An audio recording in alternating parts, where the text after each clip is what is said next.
This is when the conversation often turns to money. The argument has been made that these developments are necessary. This is the only way to save the academy. This table is from the Historic Trust's most recent open house about Phase 2, and it includes the sources and uses of funds for the whole site. And this is where that argument comes from, that this is the only way to save the academy. But despite multiple requests, the Historic Trust has never released any kind of feasibility study that shows how they looked at other options and why those other options won't work. A lot of criticism of this project could be silenced just by showing the math, but it has never been shown. So let's look at some of these uses and sources of money. Let's start with property taxes. Clark County has what is called a current use program. This is a program that allows certain types of sites like forest land and open spaces and agricultural sites to have their property taxes reduced from the highest and best, which is the most productive that they could be, the highest value, to what they're actually being used for. This program can also be applied to historic buildings. And some historic buildings that have participated in this program have reduced their property taxes by as much as 90%. If we look at the property tax records for Providence Academy, which anyone can do, they're all online, we can see that the Historic Trust has paid almost $500,000 in property taxes since they have owned Providence Academy. So if they had participated in this program, they could have reduced that maybe by as much as $450,000. Now, some people might say, well, of course they didn't participate in it because the current use program would have prevented them from developing the site. Well, that would explain why they didn't participate in the program for the outer parcels, the parcels that they're selling. But it doesn't explain why they don't participate in it for Providence Academy itself, for the parcel that has the building on it, the parcel that is responsible for most of the property taxes that they've paid. There's only really two reasons for that. One is because they didn't know how to do it, because they don't have the proper expertise on staff, or they have plans for this parcel as well, plans to develop here where Providence Academy is. One tool that is used by a lot of preservation projects are historic preservation tax credits. These allow for 20% of the cost of a rehabilitation of a historic building to be returned to the project as tax credits, so to help with the funding of the rehabilitation. Providence Academy has actually already had one major project. In 2017, they replaced the roof and the porches. Now, this was a $2 million project, which means at 20% tax credit, that could have been up to $400,000 in tax credits. But the Historic Trust didn't participate in the program when they did this project. The reason that was given was because they had larger projects in mind down the road.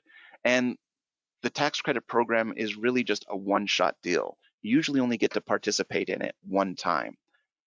However, if a site has a preservation plan in place that describes all the projects that they're going to undertake and defines them instead of as separate projects that are undertaken at different times, but as phases of a larger preservation project, then these multiple projects can all be included under a single application.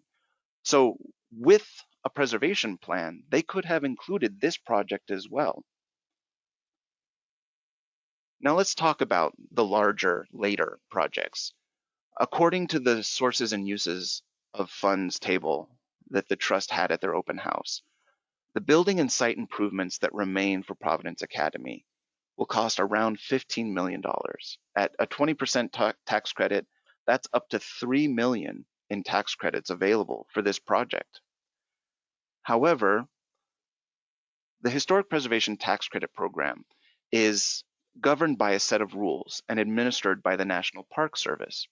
One of the requirements is that the rehabilitation must follow the Secretary of Interior standards, the standards that we mentioned before that weren't followed with Aegis. And they look at all the work that has been done on the site in the previous 5 years. Now, since Providence Academy is listed as a site and not just a building, that means that they'll be looking at Aegis. I spoke to a representative in the National Park Service office that administers this project, and she said that the Aegis project would therefore very likely make the Academy ineligible for the tax credit program. I've asked the Trust's former CEO, Mike True, if the Trust had asked the same question of the National Park Service, and they said they hadn't. They hadn't checked to see if this plan could endanger millions in tax credits that they could be eligible for. So if we look one more time at the sources and uses of funds, we can see that the outer parcels are being sold for 8.3 million. But just so far, we've talked about around 3.8 million in preservation funding that they have missed out on already or have endangered with this development. That's almost $4 million that could have gone toward the preservation of the Academy. That's almost half the cash that they're bringing in from the sale that they feel that they have to do to save the Academy. And where are they going to get the rest of the money? Well, according to the table, from grants, donations, and operational funds. A lot of preservation grants use the Secretary of Interior standards as one of their requirements. So this development could make the Academy ineligible for some of those as well. And as for donations, there have been 18 letters to the editor criticizing this development. There was a petition, both online and in person, with hundreds of signatures of people who opposed this development. Once the buildings break ground, how many people are going to want to donate? As one petition signer said, if this is what the trust is going to do with my money, I won't be donating anymore. And this is why a comprehensive preservation plan is so important, why a feasibility study is so important. They take into account all the possible sources of funding. They consider them all, not just the simple things like grants and tax credits. They account for things like heritage tourism, bringing revenue in from visits, from public-private partnerships, corporate sponsorships, foundation funding opportunities that can't be found by just looking up lists of grants, but also all the potential donors. When the Trust did their original capital campaign, they almost completely ignored the Catholic community beyond Providence alums. This is a Catholic heritage site. Mother Joseph impacted Catholic communities all over the Northwest, not just in Vancouver. So many who share in her legacy could help preserve it now. This is the importance of a preservation plan. It tells the compelling story that makes people, both individuals, corporations, and foundations, want to get involved.